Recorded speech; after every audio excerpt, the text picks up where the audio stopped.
Bonjour à vous. J'espère que vous portez bien, que le Seigneur vous bénisse encore. Ce matin, je voudrais qu'on partage, j'aimerais qu'on partage ensemble Psaume 23. J'aimerais que tu ouvres rapidement ta Bible, que tu lises avec moi. Excusez les bruits. Excusez les bruits. Nous allons lire le psaume 23, du 1 jusqu'au verset 6. Amen. Je vais lire au nom de Jésus. L'Éternel est mon berger, je ne craindrai rien. L'Éternel est mon berger, je ne manquerai de rien. Il me fait reposer dans de verts pâturages. Il me dirige près des eaux paisibles. Il restaure mon âme. Il me conduit dans les sentiers de la justice à cause de son nom. Quand je marche dans la vallée de l'ombre de la mort, je ne crains aucun mal, car tu es avec moi. Ta houlette et ton bâton me rassurent. Tu dresses devant moi une table en face de mes adversaires. Tu oindules ma tête et ma coupe déborde. Oui, le bonheur et la grâce m'accompagneront tous les jours de ma vie, et j'habiterai dans la maison de l'Éternel jusqu'à la fin de mes jours. Alléluia. Ici, nous pouvons avoir pour titre l'Éternel est ton berger. L'Éternel est ton berger. Et si l'Éternel est ton berger, tu ne manqueras de rien. La Bible dit, l'Éternel est mon berger. Tu te personnalises. Tu ne dois pas dire l'Éternel est son berger. Non, l'Éternel est mon berger, je ne manquerai de rien. Bien-aimé, quelle est la situation que tu traverses? Quelle est la situation que tu traverses? Je ne connais pas la situation que tu traverses. Peut-être ton problème, c'est le célibat. Peut-être ton problème, c'est le chômage. Peut-être ton problème, c'est la maladie. Peut-être ton problème, c'est le visa. Peut-être aussi ton problème, c'est la possession. Tu es possédé et tu voudrais la délivrance. Ce matin, je voudrais te dire que l'Éternel est ton berger. Et tu ne manqueras de rien. C'est-à-dire, tu ne manqueras pas seulement de nourriture, mais de tout ce dont tu as besoin, l'Éternel Jésus-Christ de Nazareth va te l'accorder. Parce qu'il est ton berger. Il sait que tu traverses cette situation. Il voit et il connaît, comme nous chantons souvent. Mais toi, tu dois être rassuré qu'il est ton berger. Est-ce qu'il est vraiment ton berger? Je voudrais te le dire ce matin. Est-ce que l'Éternel est ton berger? Parce qu'on doit d'abord commencer par là. Le berger ici représente un père, un conducteur, un chef, celui qui dirige ta vie. J'ai l'habitude de dire à mes enfants que lorsque tu es avec ton père, tu ne dois pas avoir peur de ton père ou de ta mère. Si tu as un problème, va vers ton père, va vers ta mère. Si tu sais que c'est ton père, si tu sais que c'est ta mère, va, rencontre ton père en secret, rencontre ta mère en secret. Elle te donnera des secrets. Si tu as un problème, rencontre ta maman et elle va t'aider. Elle est là pour ça. Mais si c'est que tu as un problème, tu pars voir une autre personne dehors. Tu penses que cette personne pourra t'aider comme ton parent? Non. Tu empruntes les raccourcis. C'est ce que nous faisons aujourd'hui.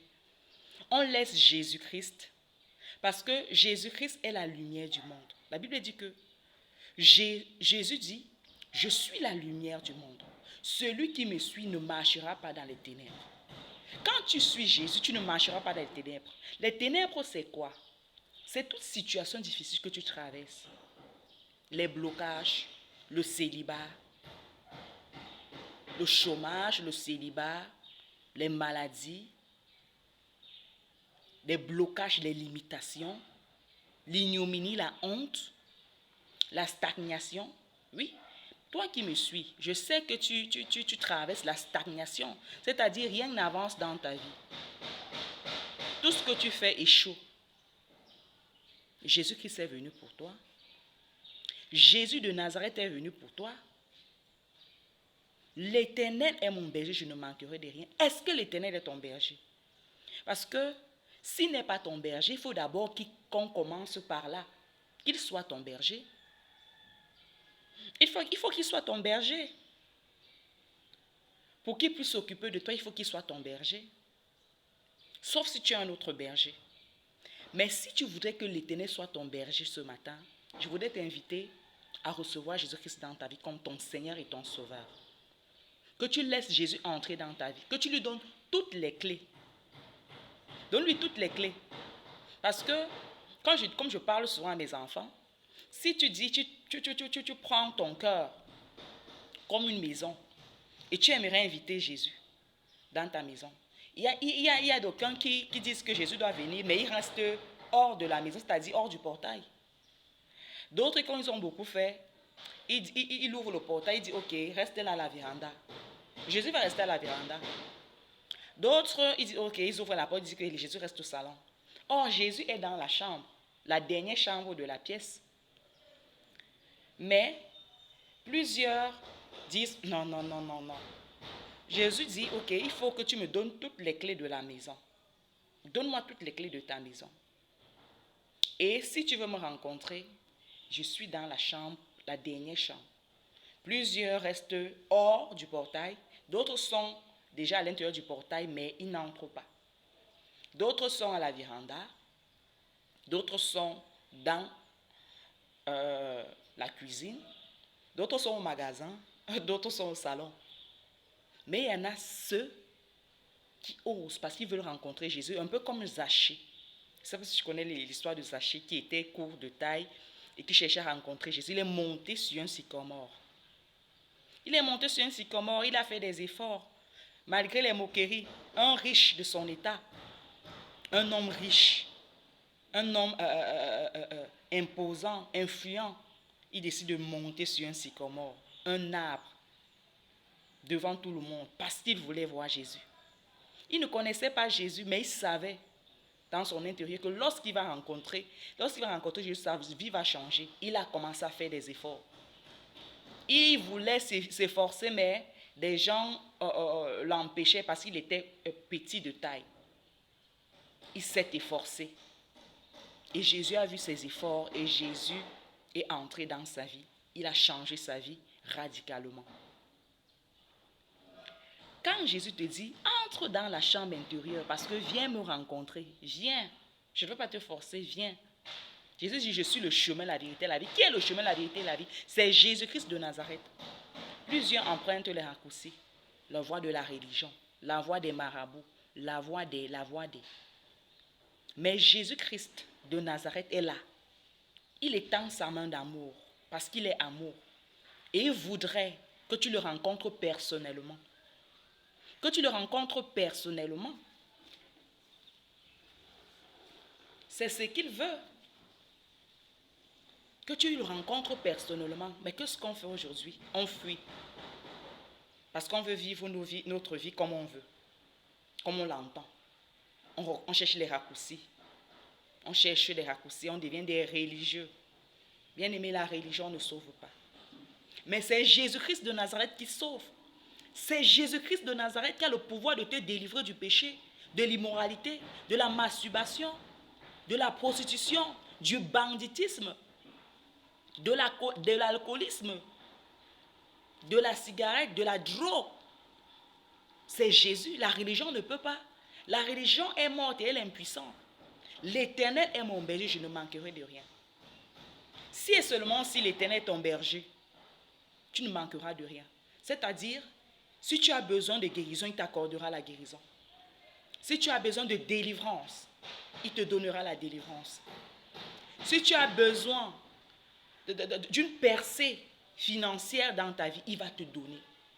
Si tu as besoin de te marier, il va te donner le mari idéal qui craint le Seigneur. Bien-aimé, mon cher ami, je ne sais pas où tu te trouves. Mais toi qui m'écoutes là, toi qui as ouvert la page là, c'est à toi que je m'adresse ce matin. Est-ce que l'Éternel est ton berger? Est-ce que l'Éternel est ton berger? Si l'Éternel est ton berger, tu ne manqueras de rien. Un, il va te donner le salut. Il va te protéger. Il va te donner la paix, la vraie paix que l'homme ne peut donner. L'homme ne peut pas te donner la paix, l'homme ne peut pas te donner la joie. D'autres pensent souvent que le mariage donne la paix et la joie. Non, au contraire. D'autres disent que le travail donne la joie. Non, au contraire. C'est Jésus qui te donne la paix, c'est Jésus qui te donne la joie. Et lorsque tu as la joie du salut, lorsque tu as la joie, la paix de Jésus, tu n'as plus de soucis, tu n'as plus de problèmes.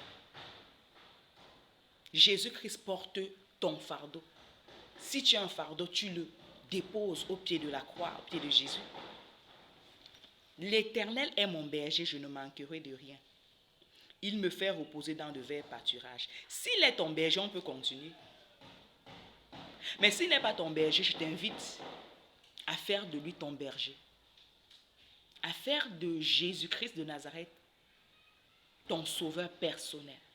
Alléluia. Le sauveur de ta vie. Amen. Le sauveur de ta vie. Parce que dans ce monde aujourd'hui, nous vivons dans un monde sans issue. Tout ce que nous voyons, les calamités, les guerres, les tremblements de terre, le péché qui s'accroît de jour en jour, les hommes qui sont devenus insensibles devant la présence de Dieu, devant leur Créateur, celui qui les a créés. Ils se disent qu'ils sont comme les animaux, c'est-à-dire ils naissent, ils meurent et ça va. Non, non. Nous sommes des créatures de Dieu. Mais Jésus voudrait que nous puissions quitter du statut de créature de Dieu à enfant de Dieu. Que nous puissions être la brebis du Seigneur. Et le Seigneur, comme il est déjà, quand il sera déjà notre berger et nous serons la brebis, il pourra nous diriger vers de verts pâturages. Quand il voit que ici, cette voie que tu empruntes n'est pas la bonne, il prend son bâton. Il te dit non, c'est pas là. Sa houlette, lorsque tu tombes dans le trou, sa houlette, il t'enlève avec sa houlette. Sa houlette, il t'enlève de là. Il t'enlève de là. Il t'enlève de là parce qu'il est ton berger. Et c'est lui maintenant qui prend le contrôle de ta vie. Tu lui as donné toutes les clés. Tu n'as pas donné 2 clés, tu es les autres. Tu as donné toutes les clés de ta maison, toutes les clés de ta vie. Tu lui as donné ton tour et il est ton berger. Et il a cette responsabilité de prendre soin de toi. Pourquoi t'inquiéter? La Bible dit ne vous inquiétez de rien. Mais quand tu sais que tu n'as pas de père, tu es un orphelin spirituel, c'est normal que tu prennes des raccourcis, c'est normal que tu pleures, que tu te lamentes, que tu cherches refuge dans des endroits obscurs. Mais quand tu sais que Jésus-Christ de Nazareth est ton Père, tu l'as reçu dans ta vie comme Seigneur et Sauveur, bien-aimé, tu ne peux plus t'inquiéter. Tu ne peux plus t'inquiéter. Tu ne peux plus t'inquiéter. Tu vas croire. Tu vas croire. Et la Bible dit que si tu crois, tu verras la gloire de l'Éternel. Et je voudrais te dire ce matin que si tu crois, tu verras la gloire de l'Éternel dans ta vie. Amen.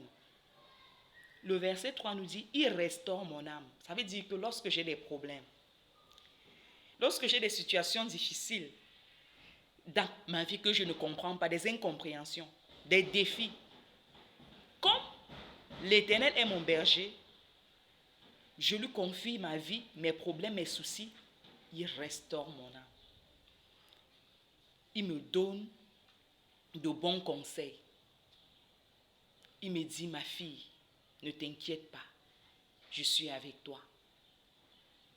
Il te dit, mon fils, ne t'inquiète pas, je suis avec toi. Il me conduit dans les sentiers de la justice à cause de son nom. À cause de son nom. Il me conduit dans les sentiers de la justice. Mais lorsque tu n'as pas pour éternel, quand l'éternel n'est pas ton berger, je veux dire, qui va te conduire dans les sentiers de la justice? La personne qui va te conduire, te diriger, va te diriger dans les sentiers de la perdition. C'est ce que nous voyons aujourd'hui. Plusieurs qui abandonnent Jésus, qui mettent Jésus dans le placard là, leur voie là, c'est la perdition. C'est la perdition. Je te le dis ce matin. Leur voie, c'est la perdition. Ils ne peuvent pas aller loin. Il y a le trou devant. Qui est là avec le bâton pour les frapper un peu là, comme nous voyons souvent avec les bergers là. Oui, les pasteurs là, les bergers qui prennent soin des brebis, ils ont des moutons et autres. Quand un mouton veut aller dans une mauvaise direction, tu vois comment il prend le bâton là. Il dirige le mouton de l'autre côté, du bon côté. Si le mouton ou la brebis est entré dans un trou, il prend sa houlette là et il enlève son mouton ou sa brebis. Mais si toi, tu n'as pas accepté Jésus comme ton berger, qui va t'aider? Qui va t'enlever lorsque tu tombes dans le trou? Qui va t'enlever dans ce trou? Personne. Tu y resteras et tu risques même périr. Tu risques de périr. Mon ami, c'est Jésus qui est le chemin. Le verset 4, ça me touche beaucoup. Quand je marche dans la vallée de l'ombre de la mort, je ne crains aucun mal, car tu es avec moi. Ta houlette et ton bâton me rassurent. Amen. La houlette de qui? De Jésus-Christ, du Seigneur, de notre Dieu. Le Dieu en qui tu as cru. Sa houlette et son bâton te rassurent. C'est-à-dire, sa houlette est là. Lorsque tu veux emprunter la mauvaise voie, sa houlette est là.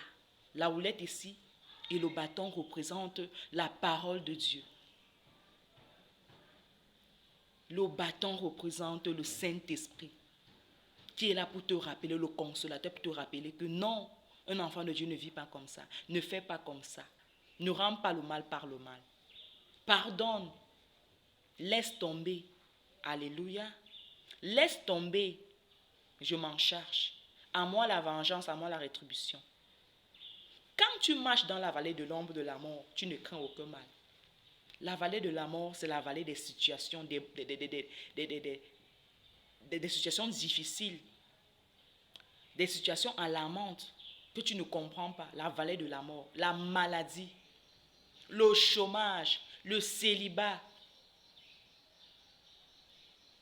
les problèmes, les difficultés. C'est la vallée de la mort. Mais la parole de Dieu nous dit ici ce matin que quand tu marches dans la vallée de l'ombre de la mort, tu ne dois pas craindre. Car Jésus-Christ de Nazareth est avec toi. Il est avec toi. Et la vallée, tu es en train de marcher, ça veut dire que tu ne vas pas t'arrêter, tu ne vas pas t'éterniser dans la vallée de la mort.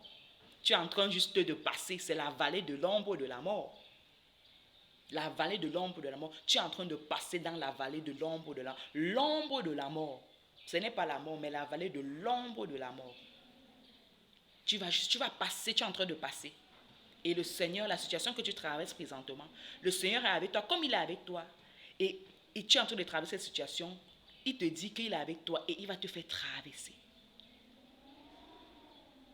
Traverser cette situation. Tu sortiras de cette situation par la grâce du Seigneur parce qu'il est avec toi. Tu dresses devant moi une table en face de mes adversaires. Tu oins d'huile ma tête et ma coupe déborde. C'est le Seigneur qui le dit. Oui, le bonheur et la grâce m'accompagneront tous les jours de ma vie et j'habiterai dans la maison de l'Éternel jusqu'à la fin de mes jours. Amen. J'habiterai dans la maison de l'Éternel, c'est-à-dire je servirai l'Éternel. J'annoncerai la parole de la bonne nouvelle de Jésus-Christ. Jésus-Christ revient bientôt. Mon frère, ma soeur, abandonne cette vie-là, ça ne sert à rien. Abandonne la tradition. Abandonne la religion. Abandonne la sorcellerie. Abandonne la prostitution, l'alcoolisme. Abandonne toutes ces choses. Abandonne cette mauvaise vie que tu mènes. Tu te dis, c'est ma vie. Ce n'est pas ta vie. Ton corps est le temple du Saint-Esprit, c'est ce que la Bible le dit. La Bible dit que ton corps est le temple du Saint-Esprit. Et tu prends ton corps, tu utilises ton corps n'importe comment. Dans l'immoralité sexuelle. Abandonne. Abandonne. Mais je t'exhorte ce matin à venir à Jésus. Jésus est la réponse pour toi aujourd'hui. Il est le chemin, la vérité et la vie. Donne-lui ta vie ce matin. Donne-lui ta vie et tu ne seras pas dessus. J'aimerais prier pour toi, toi qui m'écoutes. Je vais prier pour toi, pour que l'Éternel soit ton berger et que tu ne manques de rien. Alléluia. Au nom de Jésus, je prie. Père, je voudrais bénir ton nom. Alléluia. Pour cette personne qui m'écoute, afin que cette personne puisse expérimenter ta touche dans sa vie. Que tu sois réellement son berger et que cette personne ne manque plus de rien parce que tu es venu sauver ceux qui ont le cœur brisé. Seigneur, je prie, Dieu de gloire, que tu accordes la solution, Seigneur, à tout problème. Ceux qui sont malades, que tu accordes la guérison au nom de Jésus-Christ. Celui qui cherche un emploi, que tu accordes, Seigneur, Papa, cet emploi. Celui qui cherche enfant, que tu accordes cet enfant. Celui, Seigneur, qui est en train de chercher le mariage, que tu accordes le mariage. Que tu accordes la percée. Et que par-dessus tout, que tu accordes le salut, Seigneur, à une âme ce matin. Au nom puissant de Jésus-Christ. Reçois ta guérison. Reçois ton miracle. Reçois ta percée. Reçois ton visa. Au nom puissant de Jésus-Christ. Au nom de Jésus, reçois ta délivrance. Reçois la plénitude du Saint-Esprit. Reçois la plénitude du Saint-Esprit dans ta vie. Et sois un enfant de Dieu qui est dirigé par le Père, par le Seigneur Jésus, par le berger idéal. Au nom puissant de Jésus-Christ. Que le Seigneur te bénisse ce matin. Que le Seigneur te bénisse. Si tu as été béni, n'hésite pas de partager. N'hésite pas de liker. Et n'hésite pas de t'abonner parce qu'il y a plusieurs vidéos qui sont en route, qui pourront te bénir. J'ose croire que tu as été béni ce matin. De mon côté, je suis là. Si tu as des questions, n'hésite pas de mettre des commentaires. Tu ne sais pas où tu m'écoutes, n'hésite pas de mettre des commentaires. Et que le Seigneur te bénisse. Shalom à toi ce matin. Sois béni.